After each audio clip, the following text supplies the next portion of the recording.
Hello, fantasy readers. I feel like that meme at this point. There are certain big names, legendary names, that I've tried to read, genuinely tried more than once, and I just cannot get through them. And it's not out of spite. I'm not even trying to be edgy or contradictory. I want to love them. I want in with an open mind. I got the books from my library. I even lit a bloody candle just to get in the epic fantasy headspace. And then 3 chapters later, I'm staring at the wall, wondering what went wrong with my life. So yeah, this is my personal list of fantasy authors I've tried to read multiple times and just can't connect with. You might love them, that's totally fine, but for me, they just don't click. Grab a drink, maybe a snack. Welcome to this episode of the Book Geek. Like, sub, you know what to do, and support this channel. And let's get into it. Let's start with Terry Goodkind. Every time I talk about fantasy authors I cannot stand, someone inevitably said, or says, or whatever, have you tried to read Wizard's First Rule? Yes, I have. More than once. And every time I'm reminded of how utterly boring the experience was.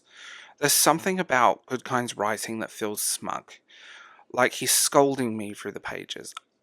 I went in expecting epic fantasy and come out feeling like I sat for a very long lecture on libertarian philosophy disguised as a sword fight. You can feel the author's voice in every line, and not in the good you can tell they care way, more in like being trapped in a pub with someone who insists on explaining morality to you between every sip of ale. The thing is, his world building could be great. There are flashes of imagination, some really cool ideas, but they're just drowned in endless moralizing and cardboard characters who exist to prove a point rather than to feel human. When I read fantasy, I want to be transported. I want to forget that the author exists. With Goodkind, it's always I'm painfully aware that he's there, wiggling his finger in the background. So yeah, Goodkind is not for me. Now let's talk about Terry Brooks. There's a pattern here, right? 2 Terrys? Both writing big sweeping fantasy series, both of whom I just cannot get into. When I read The Sword of Shannara, I thought I accidentally picked up a Tolkien parody. And I don't mean that as a joke. It reads so much like The Lord of the Rings that it almost feels like a high school project called What If I Rewrote Tolkien but made it less British? Everything feels safe. The poise, the characters, there's never risks in anything. It's like he had this perfectly servable fantasy blueprint and decided, yeah, I'll do that. The irony is, I know he's been writing for decades and has a huge following, but I find his work so sanitized. It's like fantasy with the edges smoothed off. Every danger wrapped in bubble wrap. When I finish a Brooks book, I don't feel like I've gone on an adventure. I feel like I've finished the fantasy equivalent of a bologna sandwich. Perfectly edible, but utterly forgettable. Alright, deep breath. Deep. Really deep, because I know this is going to upset some people. Robin Hobb. I've had people swear up and down that that big trilogy will emotionally destroy me, that I'll sob, that I'll become a different person. And maybe that's true. But I get to the emotional destruction. I get there. But you have to go through several hundred pages of pacing that feels like, well, it makes mussels on the ocean floor look like they're moving fast. Her writing is beautiful. I'll give her that. The poise flows. The prose are really nice as well. The atmosphere feels lived in. The characters are emotionally detailed. But after a while, I feel like I'm being dragged into the world's longest therapy session. Everything is so heavy, so introspective, so painfully slow. I don't hate her, but I just feel like I've read these stories so many times before. The Chosen One with a tragic backstory.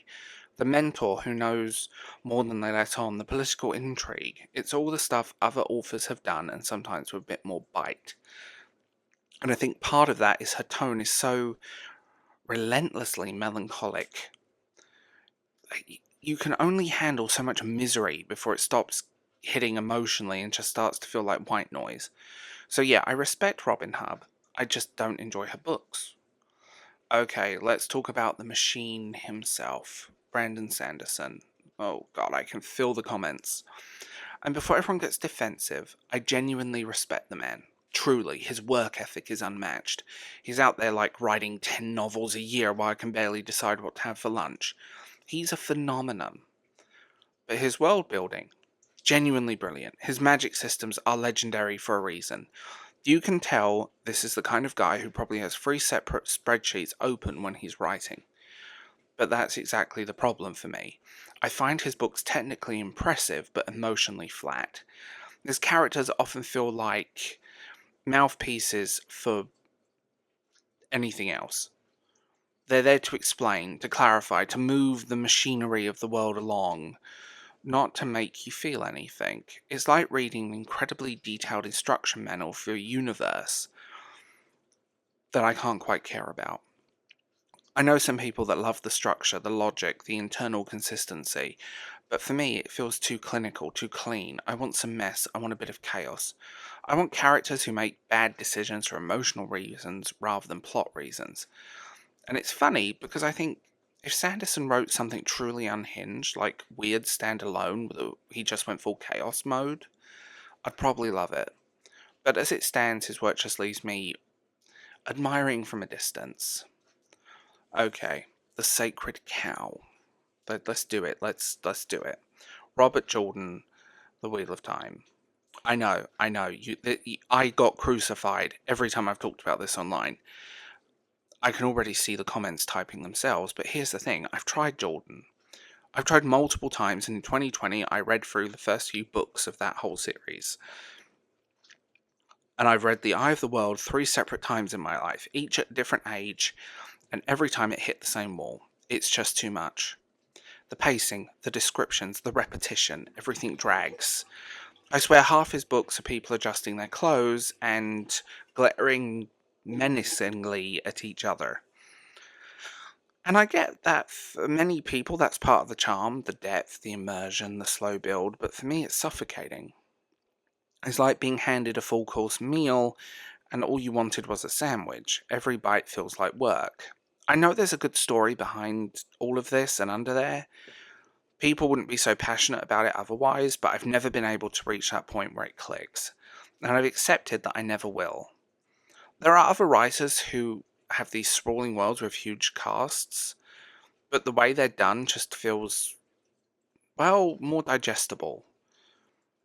And more human. That's a good word, more human. For me, Jordan's world is like a architectural masterpiece. I can admire from afar, but never want to go in. So yeah, those are the big ones. The authors that everyone swears by that I've genuinely tried to love but can't. And I think that's okay. Reading is personal. There's no universal truth in taste. When what moves one person might completely bore another. Some people want tight pacing, others want sprawling epics. Some flowery poise, others want simple clarity.